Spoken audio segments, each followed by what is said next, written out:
الحمد لله نحمده ونستعينه ونستغفره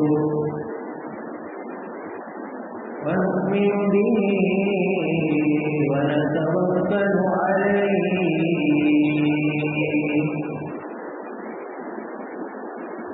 ونعوذ بالله من شرور أنفسنا ومن سيئات أعمالنا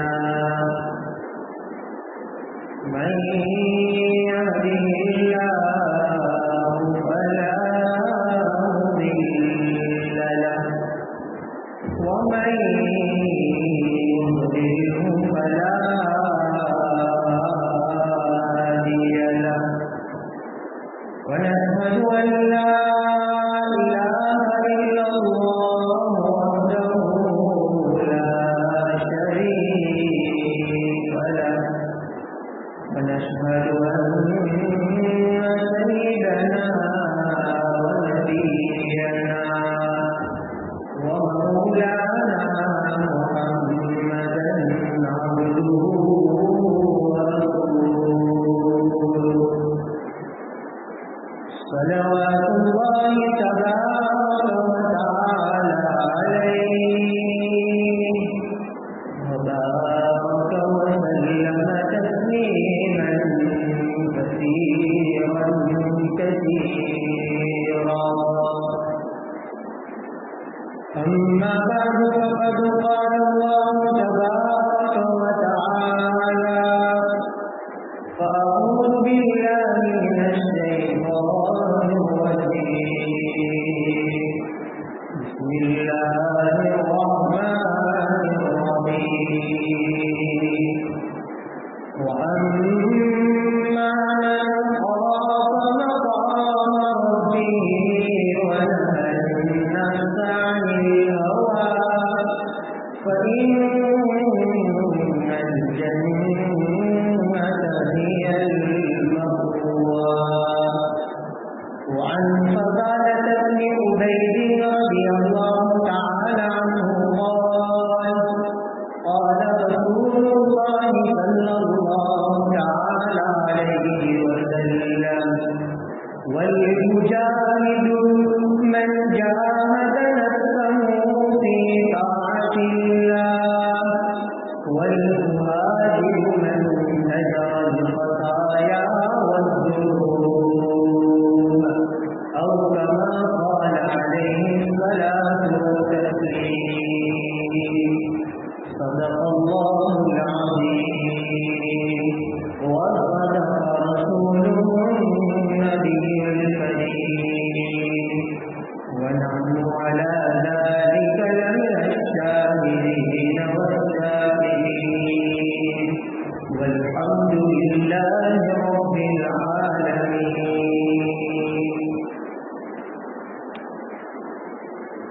بزرگان محترم،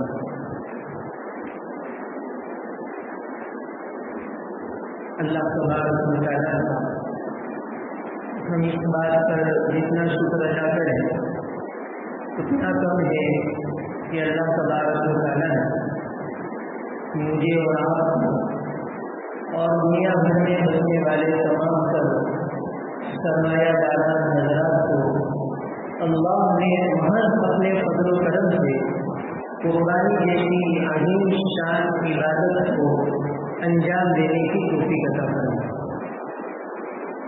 اللہ تعالیٰ سے دعا کرتے ہیں اللہ تعالیٰ ہر ایک کی قربانی کو قبول فرمائے اور قربانی پر ملنے والے جو حقیقی ثمرات ہیں، جو حقیقی فوائد ہیں، وہ حقیقی فوائد اور ثمرات مجھے اور آپ کو اور پورے عالم میں بسنے والے تمام تر مسلمانوں کو عطا فرمائے. گزشتہ ہمارے سامنے یہ بات آئی تھی کہ قربانی یہ امت کو کیا پیغام دیتی ہے. اسلام میں اور ہمارے مذہب میں دو عبادتیں ہیں عیدوں کے نام. ایک عید عید الفطر ہے اور ایک عید الاضحیٰ. عید الفطر رمضان المبارک کے بعد آتی ہے، اس لیے کہ پورا مہینہ انسان میں مسلسل روزے رکھتے، شب و روز اللہ کی اطاعت، اللہ کی فرمانبرداری، قرآن کریم کی تلاوت، اعتکاف، نہ جانے کتنی عبادتوں کو بندے نے انجام دیا. تو اس کے نتائج اور اس کا ثواب اللہ حقیقی زندگی، آخرت کی زندگی میں ضرور دے گا. لیکن یہاں دنیا میں اگر اللہ تعالیٰ نے صرف عید الفطر کے نام سے بندوں کو اس کے ثواب کی ایک جھلک بتائی. اسی طرح دوسری عید الاضحیٰ، وہ دوسری عید دراصل میرے اور آپ کے جد امجد حضرت ابراہیم علیہ السلام والتسلیم، ان کی جو قربانی کا جو واقعہ پیش آیا، ان کے اپنے بیٹے کے ساتھ قربانی کا جو حقیقی واقعہ پیش آیا، جس واقعے کو اللہ تبارک و تعالیٰ نے قرآن کریم کی سورہ صافات میں تفصیل کے ساتھ اس واقعے کو وہاں بیان کیا. تو یہ جو عید الاضحیٰ آتی ہے وہ سنت ابراہیمی کو زندہ کرنے کے لیے آتی ہے. عید الاضحیٰ جو آتی ہے وہ انسان کو چند پیغامات دیتے ہیں، بہت سارے پیغامات یہ قربانی والا عمل انسان کو دیتا ہے، لیکن میں آپ کے سامنے 3 اہم پیغامات اس کو بیان کروں گا کہ قربانی یہ 3 طرح کی ہوتی ہے.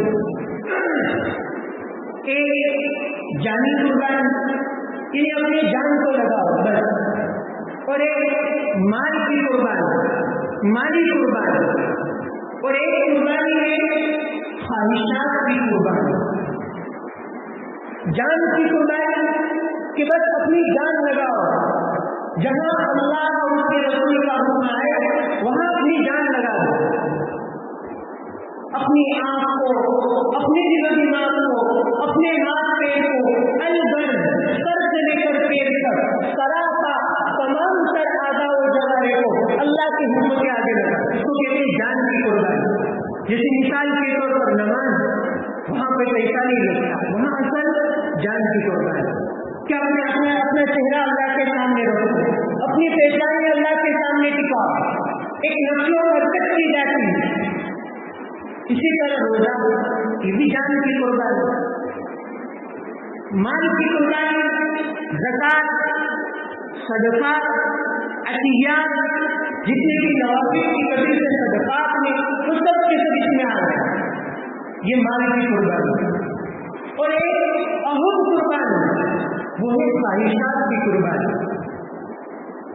اپنے نفس کو کچلنا، اپنے دل کو اور اپنی خواہشات کو اور اپنے دل میں آنے والے خیالات کو اللہ کے حکم کے آگے ڈال دینا، یہ خواہشات کی قربانی. انسان جان کی قربانی اس وقت تک نہیں دے سکتا جب تک کہ وہ خواہشات کی قربانی نہ دے. انسان مال کی قربانی اس وقت تک نہیں دے سکتا جب تک کہ وہ خواہشات کی قربانی نہ دے. نماز، روزہ، زکات، حج، اسی طرح اسلام کے جتنے بھی شعبے ہیں اس میں جس طرح کی قربانی ہو، وہ جانی قربانی یا مالی قربانی، انسان اپنی جان کی قربانی اور اپنے مال کی قربانی اسی وقت دے سکتا ہے جبکہ سب سے پہلے وہ اپنی خواہشات کو قربان کرے گا. اللہ کے راستے میں زکات دینے کا جی چاہتا نہیں ہے کیونکہ وہاں پیسے جاتے ہیں، لیکن پہلے خواہش کو قربان کرنا پڑے گا کہ نہیں، میرا نفس جو کرے گا وہ میں نہیں مانوں گا، میں تو اللہ کی مان کر کے دوں گا. نماز کے لیے اٹھنے والا قدم کوئی آسانی کے ساتھ نہیں اٹھتا، پہلے انسان کو اپنی خواہش کو قربان کرنا پڑتا. کہنے کا مقصد یہ ہے کہ جان کی قربانی ہو کہ مال کی قربانی ہو، ان دونوں قربانیوں کے اثر جو ہے وہ خواہشات کی قربانی کہ اپنی خواہشات کو قربان کرو. بھیا قربانی یہ پیغام دیتی ہے کہ اگر